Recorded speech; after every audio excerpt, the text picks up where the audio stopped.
सभी अभिभावकों एवं छात्रों को मेरा प्रणाम और आशीर्वाद।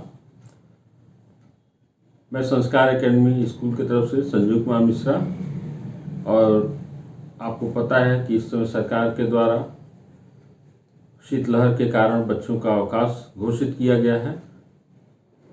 इस अवकाश में वैसे तो बच्चों को शिक्षा से फ्री किया गया है, स्वतंत्र किया गया है, अवकाश है, शीतकालीन अवकाश है, फिर भी मैं चाहता हूं कि इन बच्चों को जोड़ा रखा जाए।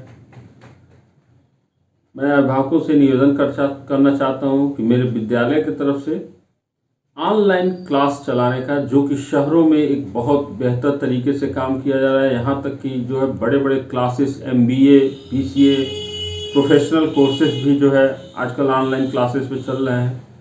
तो इस परिस्थितियों में अगर हम भागते हैं कि नहीं ऑनलाइन नहीं चल पाएगा, ये नहीं हो पाएगा, तो मैं अपने गांव, अपने क्षेत्र के लोगों के लिए, अपने बच्चों के लिए एक नई सिस्टम पे हम भी काम करना चाहते हैं। मेरे शिक्षक इसके लिए तैयार बैठे हैं, मेरा विद्यालय इसके लिए तैयार बैठा है, और मैं आप सभी अभिभावकों से यह निवेदन करना चाहूँगा कि एक बार आप अपने बच्चों को इस ऑनलाइन एजुकेशन सिस्टम से जोड़ने का काम करें, उनको इसके लिए प्रेरित करें, ताकि वो बच्चे जो मोबाइल को लेकर के खेल का और मनोरंजन का साधन मात्र समझते हैं, उनको भी यह प्रेरणा मिले कि हम इस मोबाइल के माध्यम से क्या कर सकते हैं। और मुझे लगता है कि मैं उस क्षेत्र में, अपने गांव में, अपने लोगों के लिए एक नए तरीके से काम करने का प्रयास करना चाहता हूं। बच्चे भी और अभिभावक भी इस बात से संतुष्ट महसूस करना चाहेंगे।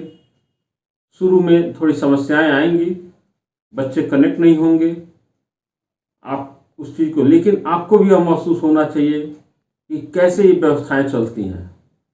और मैं अपने उन सभी अध्यापकों का भी बहुत शुक्रगुजार हूँ, उनको भी मैं धन्यवाद देना चाहता हूँ, जो इस नए सिस्टम को हमारे विद्यालय में चलाने के लिए तैयार हैं, और उस चीज़ से प्रेरित होकर के मेरे बताए हुए निर्णय के अनुसार वह इस कार्य को करने के लिए बहुत खुशी से तैयार है। मुझे उम्मीद है कि आप अपने बच्चों को थोड़ी देर के लिए अपने मोबाइल एक बेहतरीन कार्य के लिए दें और उसका लाभ उठाने की कोशिश की जाए। यह पूरे विश्व के लिए यह एक बहुत बड़ा चैलेंज है, और ये एक नई चीज़ें सामने निकल के आई हैं ऑनलाइन कक्षाएं चलाने की। मैं मानता हूं कि बेहतर शिक्षा इससे नहीं हो, लेकिन something is better than nothing. We can do something. हम आज सारी चीज़ें डिजिटल तरीके से कर रहे हैं, हम पैसे बैंक से निकाल रहे हैं, डिजिटल तरीके से निकाल रहे हैं, सारी चीज़ें ऑनलाइन हो गई हैं। तो हमारे बच्चों को भी तो पता चलना चाहिए कि हम घर बैठ करके भी कैसे पढ़ाई कर सकते हैं।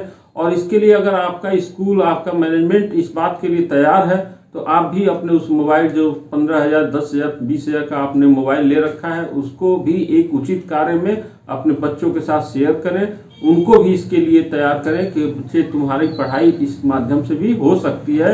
और स्कूल इसके लिए 100 बार प्रयास करेगा कि बच्चों को भी शहर के बच्चों के तरफ से ये सारी सुविधाएं मिले। और मैं अपने अभिभावकों, छात्रों और उस अध्यापकों, छात्रों के साथ साथ उन सभी अभिभावकों को का भी मैं शुक्रगुजार हूँ।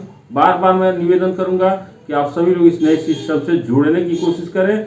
मेरा विद्यालय जो आप सभी लोगों के सहयोग से चल रहा है, और बहुत अच्छा सहयोग मिल रहा है, लेकिन केवल विद्यालय के प्रयास से ही नहीं होगा, आपको भी एक जिम्मेदार अभिभावक के रूप में अपने बच्चों के साथ खड़ा होना होगा, तभी जाकर के शिक्षा का सही प्रकार से हम सम्मान कर पाएंगे और शिक्षा के प्रति हम कुछ कर पाएंगे।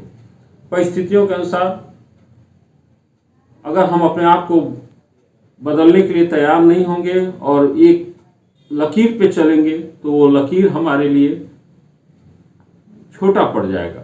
इसलिए जैसी परिस्थितियां होंगी, उन परिस्थितियों के अनुसार चलना ही हमारा लक्ष्य होना चाहिए, हमारे पैर रुकने नहीं चाहिए। और आप लोग से फिर मैं निवेदन करूंगा कि आप लोग अपने बच्चों को भेजे गए टाइम टेबल के अनुसार उनको अपने मोबाइल दें, उनके साथ आप भी देखें कि कैसे विद्यालय जो है इस व्यवस्था को लेके चला रहा है। बहुत बहुत धन्यवाद। मैं आपको एक टाइम टेबल ऑनलाइन क्लास का भेजूंगा, उस टाइम टेबल को आप लोग जरूर देखें और उसके अनुसार अपने बच्चों को उस टाइम टेबल के अकॉर्डिंग मोबाइल से कनेक्ट करने की कोशिश करें। अगर उस टाइम टेबल में कुछ समस्याएं भी आती हैं कि उस समय मोबाइल की उपलब्धता न रहे, तो ऐसे में आप अपने समस्याएं बताने की कोशिश करिएगा इसी ग्रुप में। हो सकता है कि उसके भी निराकरण के लिए बात सोची जाए। बहुत बहुत आभार, धन्यवाद।